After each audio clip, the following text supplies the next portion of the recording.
Very good evening to all of you. Hope you are all doing well. मेरी आवाज आ रही है सभी को? प्लीज एक बार चैट बॉक्स में यस या नो बोल के बता दीजिए कि आवाज आ रही है नहीं आ रही है।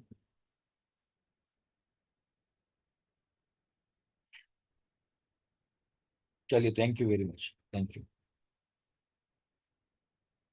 Okay, thank you. अच्छा, ये बताइए, देखिए अभी लगभग आज हमारा लगभग सिक्स्थ या सेवन्थ सेशन है। ठीक है, तो लगभग 6-7 सेशन हो चुके हैं। आप में से ऐसे कौन है जिसने अभी तक के सारों सेशन अटेंड किए? अगर जिसने सारे सेशन अटेंड किए हैं वो यस लिखे, सारे सेशन अटेंड नहीं किए हैं वो नो लिखे। जिसने अभी तक के मेरे सारे सेशन अटेंड किए वो यस लिखे।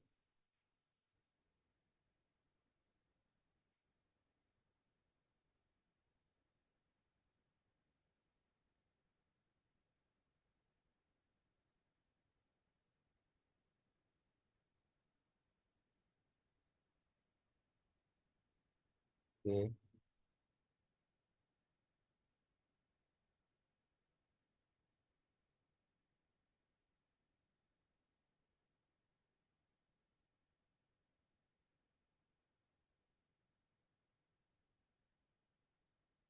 ठीक है, चलिए। ओके, देखिए मेरा ये पूछने का जो सेंस यही था कि अगर आप बीच में से सेशन अटेंड करेंगे ना तो क्या होगा ना कि मैं अभी जो भी आपको बताऊंगा ना वो सब सर के ऊपर से जाएगा। तो ये जरूरी है कि हमारे पास में ये पता होना चाहिए कि अभी चल क्या रहा है और वो कहाँ से कनेक्टेड है। और मैंने पहले ही कहा था जब सेशन स्टार्ट हुआ था कि अ, सारे सेशंस जो है वो एक दूसरे सेशन से कनेक्टेड है। तो अगर कोई भी एक सेशन आप बीच में अगर छूट जाता है तो उसका आप जा ध्यान रख के उसका रिकॉर्डिंग जरूर देख लें या रिकॉर्डिंग को जरूर एक्सेस कर लें ताकि आपको आने वाले जो सेशंस है ना उसमें कुछ मिसिंग ना लगे। ठीक है, तो ये चीजें ध्यान में रखनी जरूरी है। अगर किसी को नहीं मिला है तो सारी चीजें जो चैनल पे अपडेट होती है वहां पे आप देख सकते हैं। वहां पे आपको सभी चीजें मिल जाएंगी। ठीक है, तो प्रीवियस सेशन मुझे याद दिलाएगा कोई कि कौन से टॉपिक पे हमने लिया था प्रीवियस सेशन?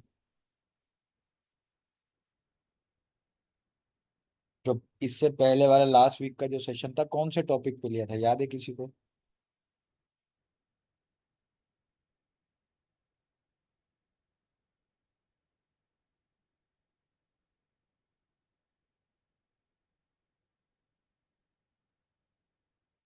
मार्केट पार्टिसिपेंट्स पे लिया था?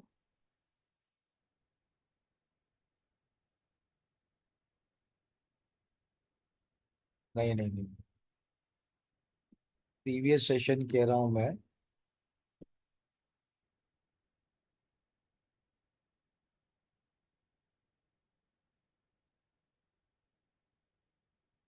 ये विपत लाल जी कह रहे हैं सर प्लान प्रेजेंटेशन। वो देखिए यहाँ प्लान से जुड़ा हुआ कोई प्रेजेंटेशन नहीं है। यहाँ केवल और केवल एफएक्स का एजुकेशन है, वही मिलेगा। हाँ, मार्केट पार्टिसिपेंट। चलिए, thank you very much, thank you. देखिए कई बार मुझे भी जरूरत पड़ती है आप लोगों की क्योंकि मैं ही भूल जाता हूँ कि क्या लिया था। सेशंस लगातार चलते रहते हैं तो मिक्स हो जाता है कई बार कि क्या करना है क्या नहीं करना है, प्रॉब्लम आ जाती है तो मिस हो जाता है कई बार।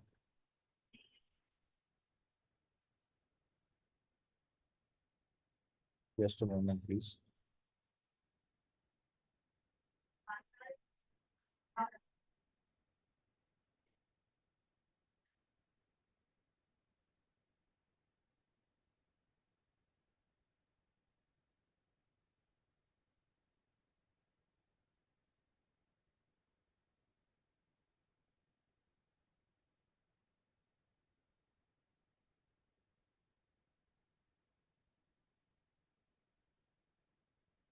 चलिए ठीक है, ओके। तो स्टार्ट करते हैं बिना देर किए हुए सेशन को। चलिए, देखिए जनरली हमने जितनी भी हमारी जो थ्योरी थी वो कंप्लीट हो गई। अब बात आती है प्रैक्टिकल की। जब प्रैक्टिकल की बात आएगी तो सबसे पहली चीज जो होती है वो होती है कि जब हम टर्मिनल को ओपन करते हैं ना तो टर्मिनल ओपन करने के बाद तो सबसे पहली चीज हमको दिखती है, और जो सबसे पहली चीज हम देखते हैं वो होता है चार्ट। ठीक है, क्योंकि चार्ट देखकर ही हम लोग डिसाइड करते हैं कि मार्केट ऊपर है, नीचे है, बाय करे, सेल करे या कुछ ना करे, जो भी है, वॉटेवर। बट चार्ट सबसे मेन चीज होती है जिसको आप सबसे पहले देखते हैं, और विजुअलाइजेशन जहां से शुरू होता है वो चार्ट से ही होता है। ठीक है, तो चार्ट हो जाता है सबसे मेन। अब यहाँ पर आपको जो चीज समझनी है वो ये है कि देखिए, चार्ट के अलग अलग टाइप होते हैं। ठीक है, तो कौन से टाइप का चार्ट होते हैं, सबसे पहले वो देखते हैं। टोटल 3 टाइप के चार्ट होते हैं। ठीक है, अब चार्ट आप देखेंगे तो आपको दिखेगा कि किस तरीके से वो काम करता है। सबसे पहला चार्ट होता है लाइन चार्ट, दूसरा होता है बार चार्ट जिसको हम OHCL चार्ट भी कहते हैं, और तीसरा होता है कैंडलस्टिक चार्ट। ठीक है, तो 3 चार्ट है, लाइन चार्ट, बार चार्ट और कैंडलस्टिक चार्ट। अब ये तीनों चार्टों का मैं थोड़ा सा आपको ब्रीफ बता देता हूँ कि जनरली ये कैसे काम करते हैं और ये क्या होता है। देखिए, सबसे पहले आता है लाइन चार्ट। अब लाइन चार्ट में क्या है, तो लाइन चार्ट एक तरह की सिंपल एक लाइन होती है जो एक क्लोजिंग प्राइस से दूसरी क्लोजिंग प्राइस को कनेक्ट करती है। जैसे यहाँ पे आप देख रहे हैं, ये जो आप ग्राफ बनता हुआ दिख रहे हैं, ये क्या है, ये एक क्लोजिंग प्राइस से दूसरी क्लोजिंग प्राइस, फिर तीसरी, फिर चौथी, फिर पांचवी, फिर छठी, ऐसे ऐसे जितनी भी क्लोजिंग प्राइजेस है, इन सबको अगर हम एक लाइन के थ्रू मिला देंगे तो वहां पे लाइन चार्ट ड्रॉ हो जाएगा। ठीक है, अब कई लोग ऐसे हैं, अभी ये लाइन चार्ट में अगर आप देखेंगे तो कुछ बहुत ज्यादा नहीं दिख रहा है आपको, दिख रहा है कि हाँ चार्ट ऊपर है, नीचे है, ये आप देख सकते हैं। और बहुत ज्यादा यहाँ पे इंफॉर्मेशन हमको नहीं मिलती है, केवल और केवल ये पता लगता है कि मार्केट के अपवर्ड पॉइंट कौन कौन से और डाउनवर्ड पॉइंट कौन कौन से हैं, कहाँ कहाँ वो अपवर्ड मूवमेंट में गया और कहाँ कहाँ वो डाउनवर्ड मूवमेंट में गया, केवल वही पता लगता है। कोई बहुत ज्यादा हमको नहीं पता लगता है कि ये क्या चीज है। ठीक है,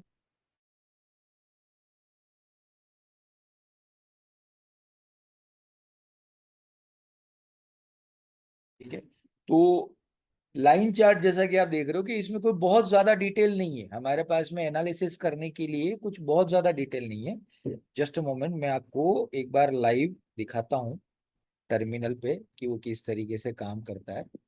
just a moment please.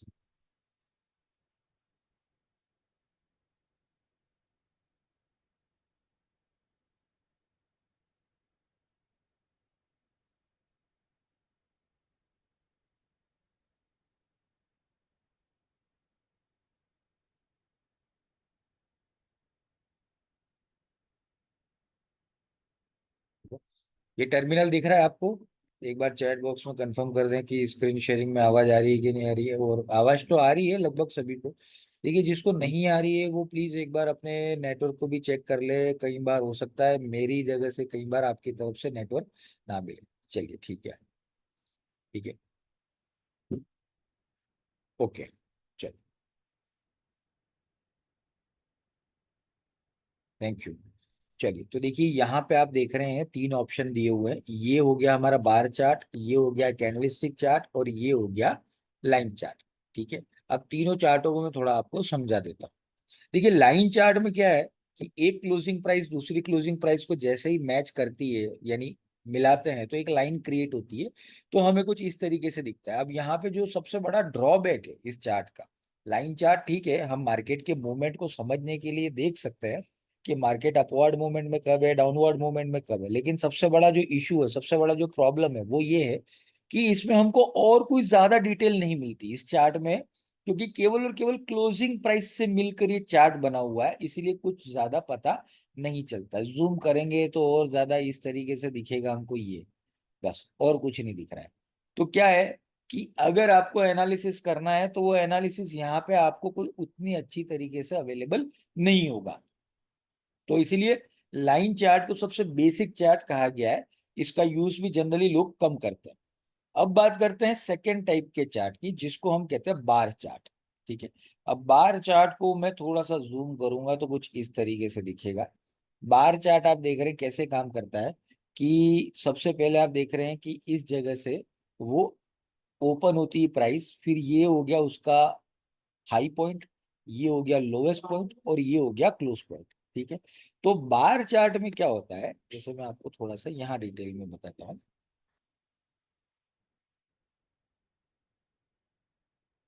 Bar chart में क्या होता है, कुछ इस तरीके से बार बनते हैं। अब जो बार होते हैं उसमें ये जो प्राइस होती है ये होती है ओपन, सबसे ऊपर वाली हाई, सबसे नीचे वाली लो, और उसके बाद में यहाँ पे क्लोज। जैसे ही क्लोज होगी नेक्स्ट बार बनेगा उसके लिए वो ओपन प्राइस हो जाएगी। तो ऐसे एक दूसरे से इंटरकनेक्ट ज्यादा बार बनते हैं। अब बार बनते हैं तो उससे हमको क्या पता लगता है कि देखिए पर्टिकुलर एक टाइम पे कितना मोमेंट हुआ। जैसे मैं आपको थोड़ा सा और डिटेल में यहाँ पे शेयर करता हूँ। जैसे आप अगर देखेंगे तो ये ऊपर है ना, मिनट 1, मिनट 5, मिनट 15, ये क्या है, ये टाइम फ्रेम है सारा। टाइम फ्रेम का मतलब यहाँ पे कि यहाँ पे जितने बार आप देख रहे हैं ना ये अलग अलग, ये हर एक बार 15 मिनट का मूवमेंट बता रहा है। देखिए जैसे ये छोटा सा बना है तो 15 मिनट में क्या हुआ, तो मार्केट केवल इतना ही मूव हुआ। और ये भी 15 मिनट का बता रहा है तो 15 मिनट में क्या हुआ, तो मार्केट इतना मूव लिया। ठीक है। तो हर बार यहाँ पे आपको 15 मिनट का मूवमेंट शो करता है। तो आपको ये पता लगता है कि अच्छा 15 मिनट में मार्केट ऊपर से नीचे आया या 15 मिनट में मार्केट नीचे से ऊपर गया। ठीक है। तो यहाँ पे कैसा है कि आपके पास में अलग अलग जानकारी है, मतलब लो, हाई, क्लोज, ओपन, ये वैल्यू आप पता लगा सकते हो। जैसे किसी भी बार पे आप जैसे ही कर्सर रखोगे ये पूरी डिटेल आपको बता देगा कि कौन सा टाइम था, ओपन किस पे हुआ, हाई कहाँ पे है, लो कहाँ पे है, क्लोज किस पे हुआ, और वॉल्यूम, वॉल्यूम मतलब कितना इसमें लॉट जनरेट हुआ वो भी दिखाता है। ठीक है। तो ये सारी इंफॉर्मेशन आपको यहाँ पे मिलती है। तो क्या होता है कि देखिए जब आपके पास में इंफॉर्मेशन थोड़ी ज्यादा होगी तो आप एनालिसिस कर पाओगे, क्योंकि जितना ज्यादा इंफॉर्मेशन उतना अच्छा एनालिसिस। लेकिन अभी भी इस चार्ट में एक कमी है। ठीक है। इस चार्ट में अभी भी हम बोले तो एक कमी है। क्या कमी है, कोई बता सकता है मुझे चैट बॉक्स में? इस चार्ट में एक कमी है जो कैंडलस्टिक चार्ट ने पूरी कर दिया। वो क्या कमी है, किसी को आइडिया है? इस चार्ट में जो सबसे बड़ी कमी है ना वो ये है कि आप दूर से देखकर इस चार्ट में ये पता नहीं लगा सकते हो कि मार्केट नीचे से ऊपर जा रहा है या ऊपर से नीचे जा रहा है। आपको बहुत ध्यान से देखना पड़ेगा कि ये हुई इसकी क्लोज प्राइस, ये हुई उसकी ओपन प्राइस, और ये हुई उसका लो प्राइस। मतलब मार्केट ओपन ऊपर हुआ है, क्लोज नीचे हुआ है, तो आपको ध्यान से देखना पड़ता है। लेकिन अगर अभी ये चार्ट में ऐसे कर दो और आपको बोल दूं कि जो व्हाइट कैंडल है वो ऊपर से नीचे आ रही है, मतलब डाउनवर्ड मूवमेंट बताती है, और जो खाली कैंडल ग्रीन कैंडल आप देख रहे हो वो नीचे से ऊपर जा रही है, मतलब अपवर्ड मूवमेंट आपको बता रही है। तो ये देखने में आपको ज्यादा इजी लग रहा है या नहीं लग रहा है? आपको ये पता लग रहा है कि मार्केट कब कब नीचे गिरा है और मार्केट कब कब ऊपर उठा है। ठीक है। तो ये आप यहाँ पे पता कर सकते हो। सबसे बड़ा जो ड्रॉबैक था बार चार्ट का वो ये था कि बार चार्ट में सबसे बड़ा इशू जो आता था वो ये आता था कि पता नहीं लगता था कि कहाँ से कैसे करें। अब देखिए इसमें आप, कई लोग बोलते हैं सर कलर चेंज करना है, दे देखिए कलर मुझे तो ये सेट होता है इसलिए मैं ये रखता हूँ। आप में से किसी को अगर कलर चेंज करना है तो उसका सेटिंग क्या है, चार्ट पे कर्सर रखे, राइट क्लिक करें, प्रॉपर्टीज में जाएं, और यहाँ पे आपको जो कलर करना है, बैकग्राउंड में क्या चाहिए आपको, फोरग्राउंड में क्या चाहिए, ग्रिड कौन सी चाहिए, बार अप कौन से में बनना चाहिए, बार डाउन कौन से में बनना चाहिए, बुल कैंडल, ये सब आप यहाँ पे करके रीसेट करेंगे तो हो जाएगा। ठीक है। तो आप कर सकते हैं। मुझे इसका बेसिक थीम है वो ज्यादा बेटर लगता है, ज्यादा अच्छा लगता है, तो इसको मैंने इस तरीके से रखा हुआ है। ठीक है। तो देखिए 3 तरह के चार्ट है। अब यहाँ पे आपको क्या लगता है कि मार्केट ऊपर कब कब गया, मार्केट नीचे कब कब आया, वो आप सारा यहाँ पे देख सकते हो। तो आपको एक व्यू में पता लग जाता है कि अच्छा जो ग्रीन कैंडल है वो ऊपर जा रही है और जो व्हाइट कैंडल है वो नीचे आ रही है, मतलब मार्केट इतने टाइम डाउन रहा, इतने टाइम अप रहा। ठीक है। तो ये विजुअलाइजेशन आपका आसान हो जाता है। प्लस जो फैसिलिटी बार चार्ट में थी, मतलब ओपन, हाई, लो, क्लोज, ये सारी जो डिटेल है वो आपको कैंडलस्टिक चार्ट में भी मिलती है। तो दुनिया का सबसे ज्यादा देखा जाने वाला जो चार्ट है, ठीक है, वो सारा आप देख सकते हो कैंडलस्टिक में ही मिलता है। आप चाहे कहीं भी चले जाओ, किसी भी कंट्री में चले जाओ, सबसे ज्यादा जो ट्रेडर लोग चार्ट देखते हैं वो केवल और केवल कैंडलस्टिक ही देखते हैं। कैंडलस्टिक चार्ट जो है इसका जो आविष्कार किया था वो जापान के एक बंदे ने किया था, इसलिए इसको जापानीज कैंडलस्टिक भी कहा गया है। ठीक है, चलिए तो चार्ट वाली तो समस्या मैंने आपकी सॉल्व कर दी कि कौन सा देखना है कौन सा नहीं देखना है। ठीक है, वो आप यहाँ पे देख सकते हो। अब बात आती है कि जब हम ट्रेडिंग करते हैं ना, तो एक बेसिक प्रॉब्लम ट्रेडिंग में क्या आता है मैं आपको बताता हूँ। जैसे मान लो आपने बाय किया, ठीक है, और मार्केट नीचे चला गया, मतलब आप लॉस में आ गए। ठीक है, तो आपके दिमाग में एक प्रश्न जरूर आता है कि यार ये कितना नीचे जाएगा, अगर ये जाएगा तो ये कितना नीचे जाएगा। ठीक है, उसी का उल्टा अगर आपने मार्केट में सेल लगाया और मार्केट अपवर्ड मूवमेंट यानी ऊपर चला गया, तो आपके दिमाग में क्या आएगा कि यार ये कितना ऊपर जा सकता है, मतलब वो आपको लेवल नहीं पता होता है। ऐसा प्रॉब्लम आता है आपको या नहीं आता है प्रैक्टिकली, मुझे बताइए प्लीज। क्या ये जो मैं सवाल पूछ रहा हूँ क्या ये आपके दिमाग में आता है कि नहीं आता है कि किस लेवल तक ये ऊपर जाएगा या किस लेवल तक ये नीचे जाएगा।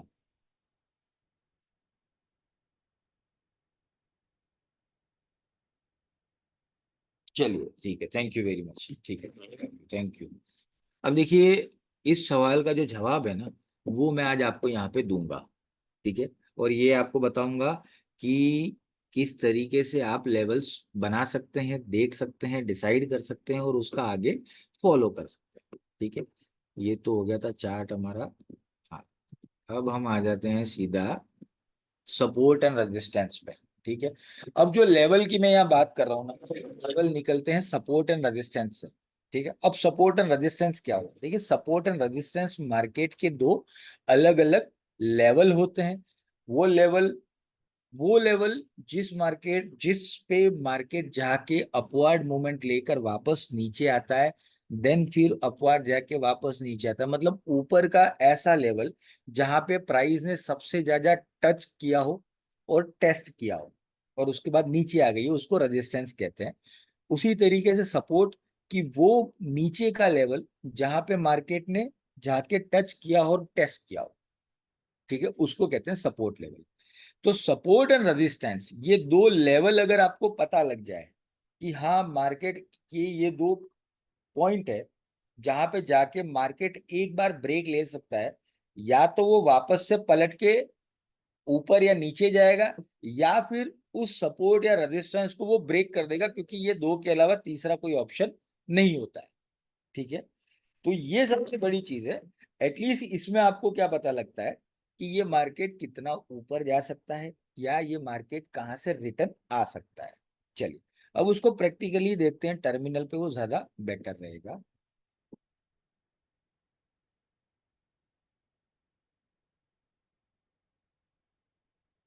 चलिए, देखिए अभी ये जो मैंने आपको शेयर किया है ना चार्ट, ठीक है, अब मुझे आप बताओ कि आपको कौन से चार्ट के ऊपर सपोर्ट एंड रेजिस्टेंस में लगा के दिखाऊं, आप बताओ, मैं वो बताता हूँ।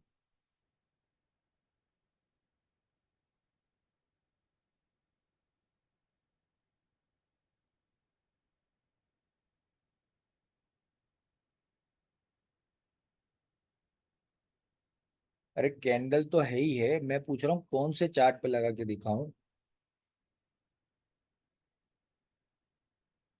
Euro USD, JBP USD, gold, किस पे लगाना है?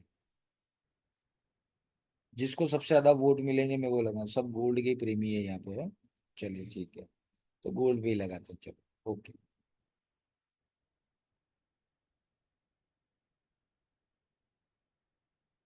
चलिए ठीक है, गोल्ड पे लगाते हैं।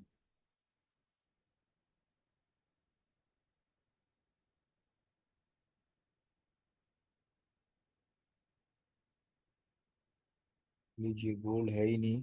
चलिए वेट करिए।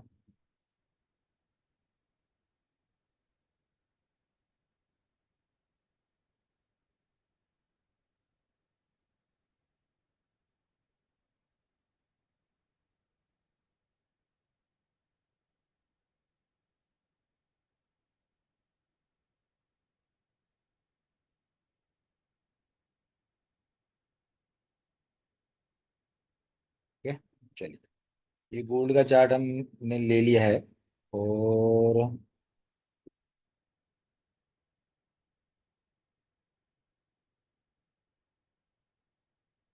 ठीक है, चलो। अब देखिए ये चार्ट है, ये 1 आवर का टाइम फ्रेम है।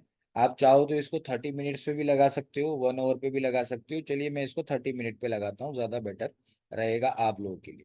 ठीक है, अब जैसे ये चार्ट लग गया है, मैं यहाँ पे अभी सपोर्ट एंड रेजिस्टेंस पहले मैं ड्रॉ कर लूंगा। आप देखिएगा, ड्रॉ करने के बाद मैं आपको बताऊंगा कि ये मैंने क्यों लगाया, कैसे लगाया और वहीं पर क्यों लगाया। ठीक है, उसके बाद हम बात करेंगे।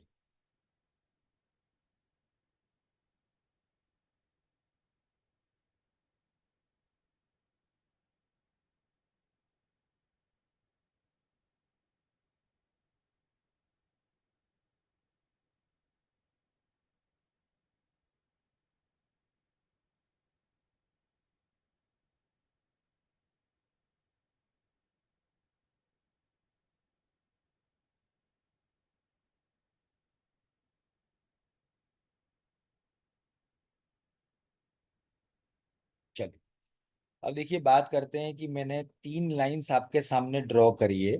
पहले मैं वो बता देता हूँ कि वो 3 लाइन कौन कौन सी है और मैंने वहां पर ही क्यों ड्रॉ करी, मैं आपको वो बताता हूँ। देखिए सबसे पहली मैंने जो नीचे वाली लाइन ड्रॉ करी है, जिस पे लिखा हुआ आ रहा है 2292 यानी 2292 पर मैंने जो लाइन ड्रॉ करी है उसे हम कहेंगे सपोर्ट पॉइंट। कौन सा पॉइंट? Support point. ठीक है, उसके बाद आप देखेंगे जो सेकेंड लाइन ड्रॉ करिए 2319 पर, वो करिए हमारा रेजिस्टेंस। ठीक है, वो हो गया हमारा रेजिस्टेंस। और तीसरी लाइन मैंने जो ड्रॉ करी है वो है 2339 पे यानी 2339, ये मैंने किया है सेकेंड सपोर्ट। ठीक है, फर्स्ट सपोर्ट तो हमारा ये हो गया, ये हो गया सेकेंड सपोर्ट। अब बात करते हैं कि मैंने ये लाइन यहां पर ही क्यों रखी। ठीक है, देखिए सबसे पहली चीज तो ये है कि जो सबसे नीचे वाली लाइन रखी है वो इसलिए रखी है क्योंकि सबसे लोएस्ट पॉइंट है ये चार्ट का। ठीक है, और उसमें भी 2292 ही इसीलिए रखा क्योंकि 2289 भी रख सकता था मैं, लेकिन 2292 में क्या हुआ कि आपकी 4 से लेकर 6 कैंडल, 6 से 7 कैंडल इस प्राइस को टच कर रही है। तो देखिए क्या होता है कि जब कोई भी सपोर्ट या रेजिस्टेंस के लेवल पे प्राइस बार बार एक लेवल पे आकर उसको टच करके टेस्ट करके वापस से रिवर्स चली जाती है, तो वो लेवल होता है स्ट्रॉन्ग। और अगर हम strong support and resistance level बनाएंगे ना, तो हमारा ट्रेडिंग उतना ही अच्छा होगा। तो इसीलिए यहाँ पे जो मैंने लगाया है 2292, वो इसलिए लगाया है क्योंकि ये सारी कैंडल्स यहाँ पे टच हो रही है। ठीक है, अब टच होके नीचे नहीं बन रही है, ये चीज ध्यान रखना, केवल टच हो रही है। तो इसका मतलब ये मत समझना आप कि यहाँ बहुत सारी टच हो रही है तो यहाँ बना दे, नहीं, ये नीचे का लेवल है। और देखिए उसके बाद नीचे कोई भी कैंडल नहीं बनी, केवल टच करके मार्केट वापस ऊपर गया है। ठीक है, अब बात करते हैं रेजिस्टेंस की। देखिए रेजिस्टेंस यहाँ पे इसलिए लिया क्योंकि देखिए यहाँ पे 2 कैंडल्स ने इसको टच किया था, तीसरी ने इसको ब्रेक करा, वापस से चौथी ने इस दोनों लेवल को वापस से टच किया, उसके बाद ये टूट के नीचे आ गया। नीचे आने के बाद में सपोर्ट को टच किया और उसके बाद, यानी ये बात है 7 जून की, 7 जून के बाद अभी तक मार्केट ने 2319 लेवल को टच नहीं किया है। तो मार्केट अगर देखा जाए तो 7 जून के बाद में 2319 और 2292 के बीच में ही ट्रैवल कर रहा है। ठीक है, अब बात करते हैं सेकंड हमारे रेजिस्टेंस की। सेकंड रेजिस्टेंस मैंने लगाया है 2339 पे। 2339 पे आप देख सकते हो यहाँ पे कैंडल थी, उसने पहले ऊपर किया फिर नीचे गया, मतलब एक बार इस लेवल को ब्रेक करने की कोशिश हुई थी लेकिन दूसरी कैंडल ने डाउनवर्ड मूवमेंट दे दिया, फिर नीचे चला गया। फिर यहां से एक बार ब्रेक हुआ, ब्रेक होने के बाद ये ऊपर ही बना रहा। उसके बाद ये जब नीचे आया तो नीचे आने के बाद प्राइस ने एक कहते हैं ना थोड़ा सा स्टॉप लिया। यहाँ पे 2-3 कैंडल्स बनी, 4 कैंडल ने यहाँ पे ऊपर टच किया लेकिन उसको ब्रेक नहीं कर पाई, वापस यहाँ से ये नीचे आ गई। तो इसीलिए ये लेवल भी हमारे लिए हो जाता है स्ट्रॉन्ग।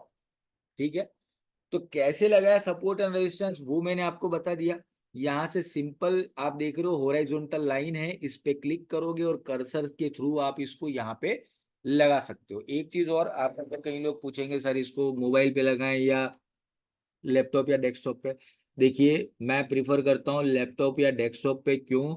रीजन है, मोबाइल की स्क्रीन छोटी होती है, आप उसमें ना तो ढंग से लगा पाएंगे, और अगर लगा भी दिया तो ढंग से आप उसमें एनालिसिस नहीं कर पाओगे क्योंकि बड़ी स्क्रीन में जो ये प्राइस आ रही है, जो ये चार्ट आ रहा है, जो ये बार आ रहे हैं, वो ज्यादा आते हैं, छोटी स्क्रीन पे कम आएंगे। ठीक है, तो जितना व्यू आपका ट्रेडिंग को लेकर क्लियर होगा, उतना ही बढ़िया आपका डिसीजन भी होगा। तो इसीलिए एनालिसिस अगर कर रहे हैं, देखिए मोबाइल ट्रेडिंग ना करें मेरा मतलब वो नहीं है, मोबाइल पे ट्रेड करें, कोई प्रॉब्लम नहीं, लेकिन उसको सुपरविजन के लिए कि हाँ आपने ट्रेड कर लिया तो मोबाइल पे देख लें, अच्छा क्या हुआ, टीपी हिट हुआ, एसएल हिट हुआ, क्या हुआ, वो देखने के लिए। बाकी जनरल चीज अगर आपको करनी है, एनालिसिस करना है, तो आप यहाँ पर ही करें, डेस्कटॉप या लैपटॉप पे या टैबलेट पे भी कर सकते हैं, क्योंकि टैबलेट की भी स्क्रीन जनरली आजकल लैपटॉप के बराबर आने लग गई है। ठीक है, तो कैसे लगाया वो आपको समझ में आ गया होगा। अब बात करता हूं मैं कि किस तरीके से हम इसमें ट्रेड करेंगे। ठीक है, अब ये लेवल तो लगा दिया, पर इस लेवल का फायदा हम ट्रेडिंग में कैसे लेंगे वो देखना है। देखिए सबसे पहली चीज तो ये कि सपोर्ट एंड रेजिस्टेंस पे ट्रेड करने का दो रीजन होता है, मतलब दो तरीके होते हैं। पहला है, या तो सपोर्ट और रेजिस्टेंस ब्रेक हो जाए तब आप ट्रेड करो, या फिर सपोर्ट और रेजिस्टेंस के बीच में अगर मार्केट है तो आप ट्रेड करो। जैसे मैं आपको बताता हूँ कि यहां से देखिए आप, मैं आपको बता रहा हूँ, कर्सर ले जा रहा हूँ, ध्यान से देखिएगा। देखिए ये सपोर्ट जब हमारा टूटा था, ठीक है, अब तो रेजिस्टेंस है, लेकिन प्राइस जब ऊपर थी तो ये सपोर्ट हुआ। अब ये टूटा, टूटने के बाद ये यहाँ आ गया, यहाँ आने के बाद में दो कैंडल ऊपर बनाई, उसके बाद मार्केट वापस नीचे गया और सपोर्ट पे टच कर दिया। अब टच करने के बाद में दो कैंडल ने ऊपर क्लोजिंग दी। तो देखिए क्या होता है, हमेशा सपोर्ट और रेजिस्टेंस को ब्रेक कब गिना जाता है, कि जब मार्केट के अंदर अगर कोई कैंडल सपोर्ट पॉइंट के नीचे अगर क्लोजिंग दे दे। जैसे मैं आपको एग्जांपल देता हूं कि ये, अब ये कैंडल जो है व्हाइट वाली, उसने मार्केट के नीचे क्लोजिंग दी, और दूसरी कैंडल भी मार्केट के नीचे बनी, लेकिन तीसरी कैंडल वापस नीचे से बन के ऊपर क्लोजिंग हो गई। ठीक है, तो ये वैलिड नहीं हुआ, ये ब्रेक नहीं हुआ। सेम यहां पे हुआ, पहली कैंडल दूसरी कैंडल बनी, लेकिन तीसरी कैंडल ने इस सपोर्ट से ऊपर क्लोजिंग दे दी, तो ये भी वैलिड नहीं हुआ। देखिए टेक्निकल एनालिसिस का जो पहला नियम है वो है कि ऑलवेज कंफर्म ट्वाइस, मतलब हमेशा दो बार कंफर्म करो तो आपकी एनालिसिस ज्यादा बेटर रहेगी। तो पूरी तरह ब्रेक ना हुए तो आप यहां से इसी कैंडल से आप बाय लगा सकते थे, टारगेट आपका होता है ये पॉइंट। तो अगर यहां पर भी आप लेते तो लगभग 170 पीप का प्रॉफिट होता है। ठीक है, कितना, 170 पीप का, क्योंकि मार्केट अगर मान लीजिए इस पॉइंट से ऊपर उठा है तो पहले उसका पड़ाव कहाँ आएगा, पहला पड़ाव होगा 2319, तो आपने क्या करना, 2315 का टीपी लगा देने का। ठीक है, तो आपका टीपी हिट हो जाता है। तो ये हो गया पहला तरीका, कि जैसे मार्केट ने अगर सपोर्ट या रेजिस्टेंस को ब्रेक नहीं किया है, तो सपोर्ट एंड रेजिस्टेंस इन दोनों के बीच में जो मार्केट घूमता है तो उसमें ट्रेडिंग कैसे करेंगे वो मैंने आपको बताया। दूसरा, कि जब आपका सपोर्ट या रेजिस्टेंस ब्रेक हो जाए, जैसे आप यहां देखिए, अब ये कैंडल बनी, कैंडल बनने के बाद में एक कैंडल, दो कैंडल, तीन कैंडल, ये तीनों कैंडल ने 2339 पर टच किया, लेकिन वो फेल हो गए। तो यहाँ पे आप इस कैंडल से आराम से सेल बना सकते थे, अगर सेल बनाते तो आपको इतना प्रॉफिट हो सकता था आराम से। केवल इधर से इधर भी गिनूं मैं तो लगभग 120 पीप्स होते हैं, 120 पीप, और अगर यहां गिनूं तो लगभग 300 पीप के आसपास का मूवमेंट है। ठीक है, तो हमेशा ध्यान रखें कि या तो सपोर्ट और रेजिस्टेंस के बीच में अगर मार्केट घूम रहा है तो सपोर्ट से बाय करो, रेजिस्टेंस से सेल करो, सपोर्ट से बाय करो, रेजिस्टेंस से सेल करो। या फिर सपोर्ट और रेजिस्टेंस ब्रेक हो जाता है तो वहां पे आपको ट्रेड करना है। अब ब्रेक कैसे होगा वो भी मैंने आपको बताया, कि ब्रेक तभी माना जाएगा सपोर्ट का, यानी नीचे वाले लेवल का कैसे ब्रेक मानेंगे, कि पहली कैंडल अगर सपोर्ट के नीचे क्लोज है, दूसरी कैंडल भी सपोर्ट के नीचे क्लोज है, और तीसरी कैंडल जो है वो सपोर्ट के नीचे बनती है तो सेल, क्योंकि कंफर्म हो गया कि मार्केट अब ऊपर जाने वाला नहीं है। उसी का उल्टा, कि रेजिस्टेंस यानी ऊपर के लेवल में अगर कोई कैंडल रेजिस्टेंस को क्रॉस करती है ऊपर, ठीक है, और दूसरी कैंडल भी ऊपर ही बनती है और ऊपर ही क्लोजिंग देती है, और तीसरी कैंडल भी ऊपर बनती है, तो तीसरी कैंडल पे आप कर सकते हो। अब ये चार्ट है 30 मिनट का, तो आपको कुल मिला के 1 घंटा वेट करना पड़ेगा, दो कैंडल बनने के बाद ये करोगे। अगर यही चार्ट आप 15 मिनट में कर दोगे तो 15 मिनट का वेट करना पड़ेगा। लेकिन एक चीज और, कि जो चीज आपको 30 मिनट में, जैसे ये अगर 15 मिनट में भी मैंने इसको लगाया तो ये वैलिड ही है, क्योंकि ये देखो यहाँ पर भी 2 पॉइंट आ रहे हैं, यहाँ पर भी ये 5-7 पॉइंट, और यहाँ पे 2 पॉइंट को ये टच कर रहा है, और नीचे वाला लेवल भी हमारा बराबर है। तो 15 मिनट में भी ये चार्ट के अंदर ये सेट हो जाता है। लेकिन अगर देखा जाए तो हमेशा उसी चार्ट पे आप लगाएं जिस चार्ट पे आप ट्रेड करते हैं। मतलब 30 मिनट में आपको अगर सपोर्ट रेजिस्टेंस लगाना है तो 30 मिनट में ही लगाइए। फिर वो 30 मिनट में जो लगाया हुआ है उसको 15 मिनट में नहीं यूज करना है, क्योंकि 15 मिनट की कैंडल दो होगी, तब जाके 30 मिनट की एक कैंडल होगी, तो ऑब्वियसली कैंडल फॉर्मेशन और थोड़ा सा हाइट में फर्क आ जाता है। तो ये चीज भी ध्यान रखें, इसको भी आप अपने उसमें डालें। 15 मिनट में ही आपको ये बनाना है, ऐसा कोई जरूरी नहीं है। आप 15 मिनट भी यूज कर सकते हैं, 30 मिनट भी यूज कर सकते हैं, ओवर वन भी यूज करते हैं, ठीक है। लेकिन एक ही सपोर्ट रेजिस्टेंस आप तीनों पे लगाएं, वो सही नहीं रहेगा, आपका डिसीजन गलत हो जाएगा। क्योंकि 1 ओवर में चार्ट का फॉर्मेशन देखिए, मैं आपको 1 ओवर करके दिखाऊंगा तो ये हो गया। अब 1 ओवर में देखा जाए तो पूरा गड़बड़ हो गया। देखिए यहाँ पे, यहाँ पे, यहाँ पे ये लेवल सेट नहीं होगा। नीचे वाला फिर भी लेवल सेट हो रहा है ये वाला, लेकिन ये ऊपर वाला नहीं होगा। और यहाँ पे नीचे वाला भी सेट हो रहा है। तो 2319 और 2292 ये दोनों तो अच्छे पॉइंट है, लेकिन 2339 सेट नहीं हो रहा है, उसके लिए हमको अलग लगाना पड़ेगा। तो इसलिए अगर आपने 30 मिनट में लगाए हैं 30 मिनट के हिसाब से, तो 30 मिनट को ही फॉलो करें। फिर आप दूसरा ट्रेड लगाएं तो नए सपोर्ट एंड रेजिस्टेंस लगा दें। अब ये भी चीज ध्यान रखें कि सपोर्ट एंड रेजिस्टेंस जो होते हैं वो हर डे चेंज होते हैं, क्योंकि दिन बदल जाता है, तो लेवल्स भी मार्केट के बदलते हैं, ठीक है। तो एक जो सपोर्ट रेजिस्टेंस लगा है वो आप दूसरे पर दूसरे दिन तक ना देखें। चलिए, तो अभी ये मैंने गोल्ड पे लगाया है, अब मैं एक चार्ट और ले लेता हूँ, कोई दूसरा उस पे लगाता हूँ। चलिए जीबीपी यूएसडी पे लगाते हैं।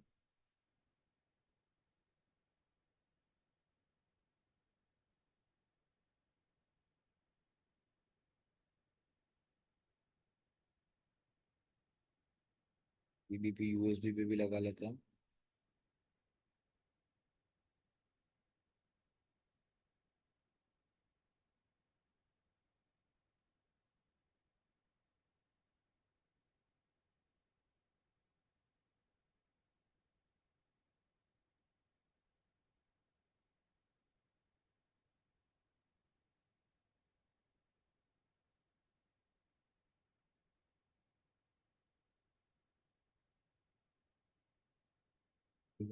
अब देखिए जीबीपी यूएसडी में मैंने क्या लगा है, एक रेजिस्टेंस है और दो सपोर्ट है, ठीक है।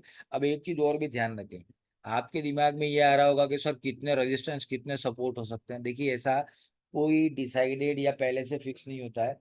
कई बार एक सपोर्ट एक रेजिस्टेंस होगा, कई बार तीन सपोर्ट एक रेजिस्टेंस हो सकता है, कई बार तीन रेजिस्टेंस एक सपोर्ट हो सकता है। वो डिपेंड करता है चार्ट में कि चार्ट का फॉर्मेशन कैसा है, उस हिसाब से आपको सपोर्ट एंड रेजिस्टेंस लगाना है। हो सकता है चार्ट के हिसाब से कि कई बार एक सपोर्ट और एक रेजिस्टेंस ही हो, तो ये जो संख्या है वो पहले से कभी फिक्स नहीं होती, ये डिसाइड होता है चार्ट पे। अब देखिए जो सबसे नीचे वाला मैंने पॉइंट लगाया वो 1.2690 पे लगा है, जो कि देखिए नीचे इसी लेवल पे चार, डायरेक्टली अगर हम देखते हैं तो चार कैंडल्स आपस में टच हो रही है, और मार्केट यहाँ नीचे आने के बाद में 1 घंटे बाद मार्केट रिवर्स हुआ है। तो ये सबसे नीचे वाला हमारा सपोर्ट टू हो गया। सपोर्ट वन जो है हमारा, वो मैंने इसीलिए किया है क्योंकि प्रीवियस अगर प्राइस देखेंगे तो ये भी टच हो रहा है, चार कैंडल ये भी टच हो रही है। ये टच होने के बाद आई और ऊपर फिर वापस इसने क्रॉस किया, और उसके बाद वापस जब मार्केट आया तब इसी लेवल पे चार कैंडल बनी है। और अभी आप देख सकते हो रिसेंटली आज तीन कैंडल्स ने इस लेवल को टच किया है, लेकिन क्रॉस नहीं किया है। तो मार्केट जो है वो अभी सपोर्ट और रेजिस्टेंस के बीच में चल रहा है। पहला रेजिस्टेंस हमारा जो है वो है 1.2739। अब ये इसलिए लिया है क्योंकि ये आप देख सकते हो कि 7 जून के बाद में ये लेवल ब्रेक नहीं हुआ है। अभी तक ये लेवल पे ही मार्केट आता है, 3 4 5 6 बार आता है और आके फिर चला जाता है, ठीक है। तो अब मार्केट यहाँ से अगर हम देखें कहाँ जा सकता है, तो ये ऊपर में हमारे पास में आ गया टारगेट 1.2739, और नीचे आ गया सबसे पहला इमीडिएट 2708, और उससे नीचे अगर मार्केट गया तो 2690। ये हमारे पास लेवल आ गया है, ठीक है। ये जीबीपी यूएसडी का मैंने चार्ट दिखाया है।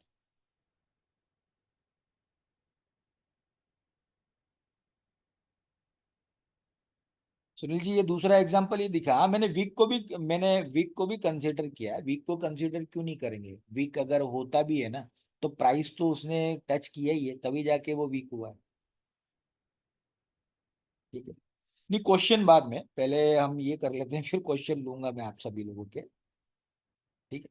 तो इस तरीके से आप देख सकते हो कि ये अलग अलग लेवल से। अब लेवल में मैंने फिर बताया ट्रेडिंग कहाँ कर सकते हैं। तो देखिए, अगर यहाँ से नीचे, यहाँ से ऊपर, यहाँ से नीचे, यहाँ से ऊपर, जहां जहां भी आपको दिख रहा है कि मार्केट सपोर्ट एंड रेजिस्टेंस के बीच में घूम रहा है, तो सपोर्ट से बाय, रेजिस्टेंस से सेल। Simple formula. और जहां पे सपोर्ट या रेजिस्टेंस ब्रेक होता है, वहां पे आप सीधा, अगर सपोर्ट ब्रेक हुआ है तो सेल करेंगे, रेजिस्टेंस ब्रेक हुआ है तो बाय करेंगे। अब ब्रेक हुआ है या नहीं हुआ है वो कैसे पता करें? मैंने उसका फॉर्मूला आपको बताया कि अगर कैंडल रेजिस्टेंस को ब्रेक करके ऊपर क्लोजिंग देती है और दूसरी कैंडल की भी ओपन क्लोजिंग ऊपर ही होती है, तो ये माना जाता है कि रेजिस्टेंस ब्रेक हो चुका है, तो बाय कर सकते हो। और उसी तरीके से अगर मैं सपोर्ट की बात करूं कि पहली कैंडल सपोर्ट के नीचे क्लोजिंग देती है, दूसरी भी ओपनिंग और क्लोजिंग नीचे देती है, तो तीसरे कैंडल पे हम लोग सेल कर सकते हैं। ठीक है। तो ये सिंपल सा फॉर्मूला है जिसको लेकर चलना है। अब इन चीजों को लेकर और भी बता दूं मैं आपको। मुझे नहीं पता कि आप में से कितने लोगों ने ये पहले किया है, नहीं किया है, वो मेरे को आइडिया नहीं है। लेकिन अगर नहीं किया है तो प्रैक्टिस करें। देखिए, ये टेक्निकल एनालिसिस है, मैंने बता लिया, आपने सुन लिया और आपको आ गया, कोई गारंटी नहीं है। ठीक है। इसलिए आप खुद एक बार प्रैक्टिस करें, सपोर्ट और रेजिस्टेंस को लगा के देखें। कोई प्रॉब्लम आती है तो नेक्स्ट सेशन में आप मुझसे पूछ सकते हैं, लेकिन लगाइए। ठीक है। अभी होगा क्या, अभी आपके 50 क्वेश्चन आ जाएंगे। अगर किसी ने नहीं लगा के देखा है तो भी वो क्वेश्चन करेगा। तो मैं इसलिए कह रहा हूँ, क्वेश्चन करने से पहले एक बार लगा के देखिए, रिजल्ट क्या निकल रहा है वो देखिए, उसी सपोर्ट एंड रेजिस्टेंस के बेस पे डेमो पे 10-15 ट्रेड करिए। उसके बाद हम किसी कंक्लूजन पे आएंगे कि हाँ, ये सही हो रहा है, नहीं हो रहा है, क्यों हो रहा है, क्या हो रहा है। तो वो सारी जो चीजें हैं, वो जब तक आप प्रैक्टिकल नहीं करेंगे ना, तब तक आपको क्लियर नहीं होगी। ठीक है। तो इसीलिए मेरा सभी से रिक्वेस्ट है कि जो भी डेमो अकाउंट जो मैंने आपको पहले बोला था कि आप ओपन करें, ओपन करने के बाद में ये चीजें आप जरूर करें। ट्राई ट्राई करेंगे तो आपको याद हो जाएगा। शुरुआत में हो सकता है 1 2 3 बार आपको तकलीफ हो, लेकिन एक बार हाथ जम गया, सेट हो गया, पता लग गया, उसके बाद फिर लाइफ टाइम आप कहीं भी सपोर्ट एंड रेजिस्टेंस क्रिएट कर सकते हो। ठीक है। तो ये इंपॉर्टेंट पार्ट है, वो ध्यान रखें। और प्रैक्टिस जरूर करें। नहीं करेंगे तो मैं आपको बोलता हूं कि 2 दिन में, 3 दिन में आप सपोर्ट एंड रेजिस्टेंस भूल जाएंगे। ठीक है। तो आज 2 टॉपिक हमने देखे। सबसे पहले तो ये कि चार्ट कितने टाइप के होते हैं, उनको कैसे देखा जाता है और कौन सा चार्ट बेस्ट है। और दूसरा कि मार्केट के जो लेवल्स हैं वो कैसे निकाले, कहाँ पे सपोर्ट एंड रेजिस्टेंस लगाएं, सपोर्ट एंड रेजिस्टेंस क्या होता है और उसका बेनिफिट कैसे उठाएं ट्रेडिंग में। तो ये 2 टॉपिक हमने देखे। सेशन कैसा लगा मुझे जरूर बताएं। ठीक है। आपकी कमेंट बहुत जरूरी होते हैं कि भाई कैसा लग रहा है, कैसा जा रहा है सेशन वो। और सेकेंडली, सेशन से जुड़ा हुआ कोई भी सवाल है आप पूछ सकते हैं। मैं फिर रिपीट करता हूं, सेशन से जुड़ा हुआ कोई भी सवाल आप पूछ सकते हैं, इसके अलावा कोई सवाल ना करें। Thank you. मैं 1 मिनट का ब्रेक लूंगा।